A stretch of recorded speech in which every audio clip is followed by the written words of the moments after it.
IAS institute నిర్వహిస్తున్న all India scholarship exam pass అవ్వండి. 2 years ఫీజులో 50% మాత్రమే పే చేయండి. యాదాద్రి భువనగిరి జిల్లా కేంద్రంలోని భువనగిరి బస్టాండ్లో ఎమ్మెల్యే కుమ్మం అనిల్ కుమార్ రెడ్డి ఆకస్మికంగా తనిఖీలు చేశారు. తనిఖీల్లో భాగంగా ప్రయాణికులతో మాట్లాడిన ఆయన ప్రయాణికుల సౌకర్యం కోసం ప్రభుత్వం కోట్ల రూపాయలను ఖర్చు పెడుతుందన్నారు. ప్రయాణికుల సౌకర్యమే ప్రభుత్వం లక్ష్యమన్నారు. ఇక అనంతరం బస్టాండ్లో పార్కింగ్ వ్యవస్థ అస్తవ్యస్తంగా ఉండడంపై ఫైర్ అయ్యారు. పార్కింగ్ విషయంపై మేనేజర్ను నిలదీశారు. ఇక జాతీయ రహదారి విస్తరణలో డివైడర్ వల్ల బస్టాండ్లోకి బస్సులు రాక ఒకే వైపు బయటకు పోవడానికి వెనుక వైపు నుండి వెళ్లేలా ఏర్పాట్లు చేయనున్నట్లు ఎమ్మెల్యే తెలిపారు. ఇక బస్టాండ్ ఆవరణలో కేటాయించిన స్థలం కన్నా అధిక స్థలం ఆక్రమించుకున్న దుకాణదారులపై కఠిన చర్యలు తీసుకోవాలని, ప్రయాణికులకు ఇబ్బందులు లేకుండా ప్రత్యేకంగా బస్సులు నడపాలన్నారు.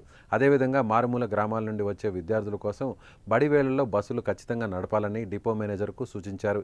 ఇప్పటికైనా ఆర్టీసీ అధికారులు నిర్లక్ష్యం వీడి ప్రయాణికులకు సౌకర్యాలు కల్పించే విషయంలో శ్రద్ధ పెట్టాలని గుర్తు చేశారు. బస్సుల్లో రాకపోకల సమయాల్లో ప్రయాణికులు కూర్చునేందుకు సిమెంట్ కుర్చీలు ఏర్పాటు చేయాలన్నారు. ఇక ప్రయాణికులకు సమస్యలను అడిగి తెలుసుకున్న ఆయన త్వరలోనే సమస్యల పరిష్కారానికి కృషి చేస్తారని హామీ ఇచ్చారు.